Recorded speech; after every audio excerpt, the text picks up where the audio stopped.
पिछले साल 2 सितंबर को कोटक महिंद्रा बैंक के फाउंडर उदय कोटक ने बैंक के एमडी और सीईओ पद से इस्तीफा देते हुए अपने लेटर में लिखा था कि अगर 1985 में किसी शख्स ने उनके बैंक में 10,000 रुपए लगाए होते तो वो व्यक्ति 300 करोड़ रुपए लेकर घर जाता। कोटक ने आगे लिखा था, 38 साल पहले उन्होंने भारत में दुनिया के मशहूर बैंकिंग संस्थानों जेपी मॉर्गन और गोल्डमैन सैक्स जैसी संस्था बनाने का सपना देखा था। इसी सपने के साथ उन्होंने मुंबई में 300 वर्ग फुट वाले छोटे से ऑफिस और 3 कर्मचारियों के साथ कोटक महिंद्रा बैंक की शुरुआत की थी। 4 दशक से भी कम समय में उदय कोटक एशिया के सबसे अमीर बैंकर बन गए और उनके सपनों का ये बैंक मार्केट कैप के लिहाज से देश का चौथा सबसे बड़ा बैंक बन गया। आज की तारीख में कोटक महिंद्रा बैंक की मार्केट वैल्यू 3.5 लाख करोड़ से भी ज्यादा पहुंच गई है। इतना ही नहीं, बैंक का शेयर खरीदने वाले निवेशकों ने भी खूब मुनाफा कमाया है। पिछले 20 सालों में बैंक के शेयरों में 22,000% से भी ज्यादा का उछाल आ चुका है। लेकिन अब रिजर्व बैंक ने कोटक महिंद्रा बैंक पर बड़ा एक्शन लिया है। आज के खर्चा पानी में हम इसी पर विस्तार से बात करेंगे। आज के शो में जानेंगे कि आरबीआई ने कोटक महिंद्रा बैंक पर क्या एक्शन लिया है, किन सेवाओं पर तत्काल प्रभाव से रोक लगाई गई है, इन सेवाओं पर रोक लगने से बैंक के कस्टमर्स पर क्या असर पड़ने वाला है, आरबीआई की तरफ से बैंक पर की गई सख्त कार्रवाई की वजह क्या है, पेटीएम पेमेंट्स बैंक और आईआईएफएल फाइनेंस पर शिकंजा कसने के बाद आरबीआई लगातार बैंकिंग संस्थानों पर लगातार शिकंजा क्यों कसता दिख रहा है।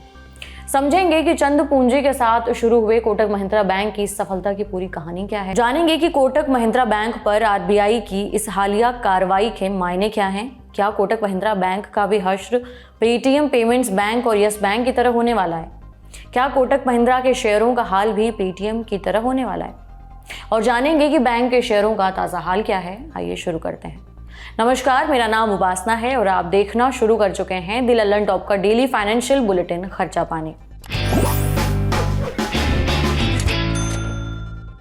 पेटीएम पेमेंट्स बैंक के बाद अब कोटक महिंद्रा बैंक चर्चा में है। रिजर्व बैंक ऑफ इंडिया ने कोटक महिंद्रा बैंक पर बड़ी कार्रवाई की है। आरबीआई ने बैंक को मोबाइल के जरिए ऑनलाइन नए ग्राहकों को जोड़ने और क्रेडिट कार्ड जारी करने से रोक दिया है।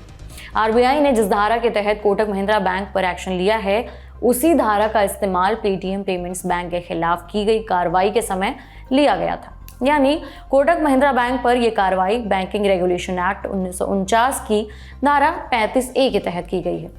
सबसे पहले कोटक महिंद्रा बैंक के सफर के बारे में जान लेते हैं। दरअसल आज से करीबन 38 साल पहले उदय कोटक ने साल 1985 में इस बैंक की बुनियाद रखी थी। उस समय कोटक की उम्र महज 26 साल थी। गुजराती परिवार में जन्मे उदय कोटक का परिवार कॉटन के कारोबार से जुड़ा था, लेकिन उदय कोटक क्रिकेटर बनना चाहते थे। हालांकि उनका क्रिकेटर बनने का सपना उस समय टूट गया जब 20 साल के उदय कोटक को क्रिकेट खेलते समय चोट लग गई। इसके बाद से डॉक्टरों की सलाह के बाद उन्हें क्रिकेट के मैदान को हमेशा के लिए अलविदा कहना पड़ा। उदय कोटक ने सिडनम कॉलेज से ग्रेजुएशन की डिग्री ली है। उसके बाद Jamuna Lal Bajaj institute of management studies से एमबीए किया है। उन्होंने पोस्ट ग्रेजुएशन के बाद Kotak capital management finance limited से बिल डिस्काउंट सर्विस की शुरुआत की। फिर महिंद्रा ग्रुप के साथ मिलने के बाद ये company Kotak Mahindra finance limited बन गई। कोटक महिंद्रा बैंक के साथ महिंद्रा का नाम 1985 में ही जुड़ गया था। दोनों दोस्त थे। 30 लाख रुपए के निवेश से शुरू हुए इस स्टार्टअप के एंजल इन्वेस्टर आनंद महिंद्रा ही थे, जिन्होंने इसमें 1 लाख रुपए का निवेश किया था।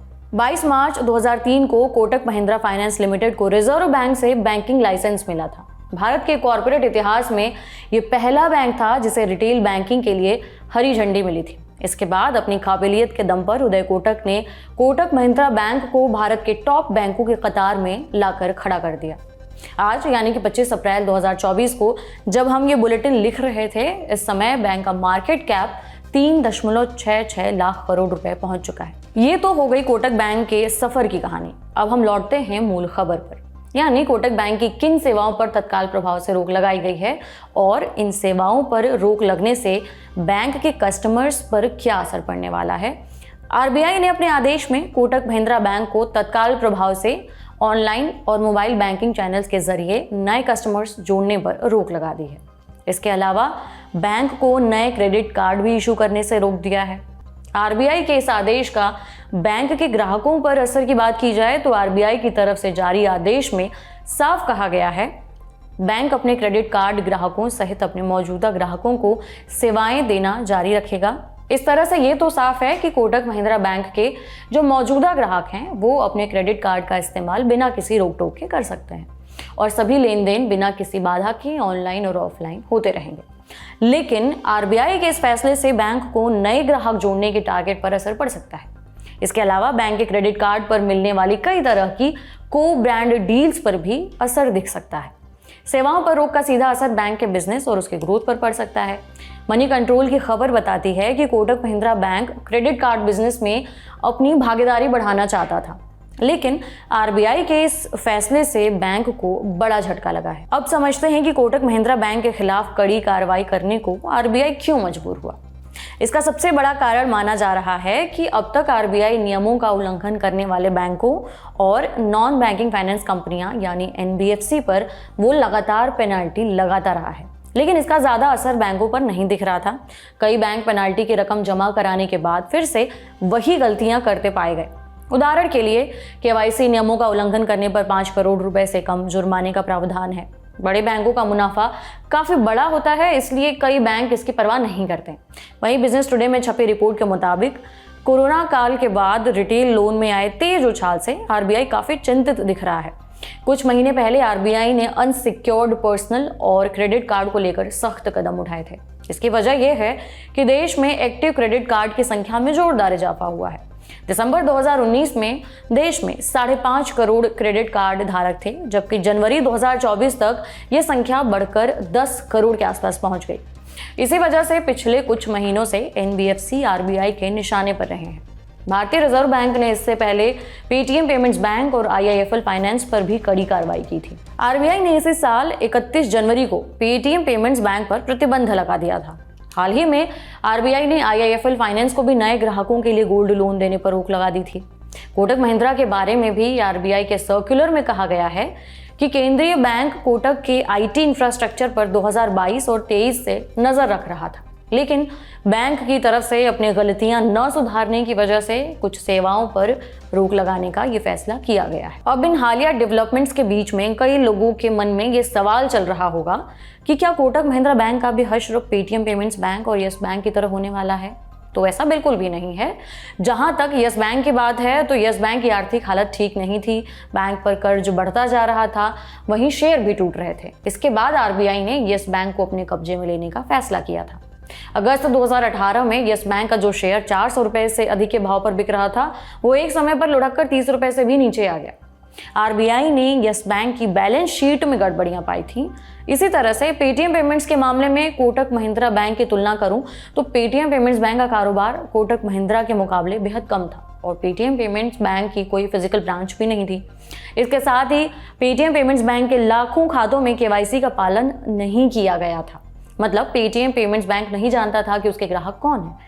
इससे आरबीआई को पेटीएम पेमेंट्स बैंक पर मनी लॉन्ड्रिंग का शक था, लेकिन कोटक महिंद्रा बैंक के केस में इस तरह की खामियां नहीं मिली हैं। आरबीआई ने आईटी इन्वेंट्री मैनेजमेंट और data security, data leak prevention strategy से जुड़े नियमों का पालन नहीं करने पर कुछ सेवाओं पर ये रोक लगाई है। अब ये समझते हैं कि क्या कोटक महिंद्रा के शेयरों का हाल भी पेटीएम की तरह होने वाला है। रिजर्व बैंक के एक्शन के बाद कोटक महिंद्रा बैंक के शेयरों में बड़ी गिरावट देखने को मिली, लेकिन जब आरबीआई ने पेटीएम पेमेंट्स बैंक पर एक्शन लिया था तब पेटीएम पेमेंट्स बैंक के शेयरों में गिरावट की सुनामी देखने को मिली थी, जो कि काफी दिनों तक जारी रही। पेटीएम पेमेंट्स बैंक पर लगाए गए प्रतिबंधों के बाद इसकी पेरेंट कंपनी 197 कम्युनिकेशन के शेयर कार्रवाई के अगले दिन ही 20% तक गिर गए थे। लेकिन आज 25 अप्रैल को कोटक महिंद्रा बैंक के शेयर करीबन 10% की गिरावट के साथ खुले और कारोबार के दौरान 12% तक गिरकर 1620 रुपए के स्तर पर आ गए। वहीं नेशनल स्टॉक एक्सचेंज यानी एनएससी पर कोटक महिंद्रा बैंक का शेयर करीबन 11.25% टूटकर 1645 रुपए पर बंद हुआ है। कोटक बैंक में आई इस बड़ी गिरावट के बाद बैंक का बाजार पूंजीकरण यानी कि मार्केट कैप, बैंक के शेयरों की कुल वैल्यू करीबन 35,000 करोड़ रुपए तक घट गई है। इस बीच दुनिया की जानी मानी ब्रोकरेज फर्म जेफरीज ने कोटक बैंक के शेयर पर होल्ड की रेटिंग दी है। शेयर पर टारगेट को 2050 रुपए से घटाकर 1970 रुपए कर दिया गया है। जेफरीज ने कहा कि अगर कोटक बैंक को इस मामले को हल करने में 6 महीने से ज़्यादा का वक्त लगा तो उसकी आय और क्रेडिट कॉस्ट पर असर होगा। इसी तरह कोटक महिंद्रा बैंक के शेयर पर अन्य ब्रोकरेज फर्म सिटी ने न्यूट्रल की रेटिंग दी है। शेयर पर 2040 रुपए का टारगेट दिया है। यह था आज का खर्चा पानी। ये बुलेटिन लिखा था हमारे साथी प्रदीप यादव ने। कैसी लगी आपको ये आज की जानकारी हमें नीचे कमेंट बॉक्स में ज़रूर बताएं। बाकी अगले एपिसोड तक अपना ख्याल रखें। शुक्रिया।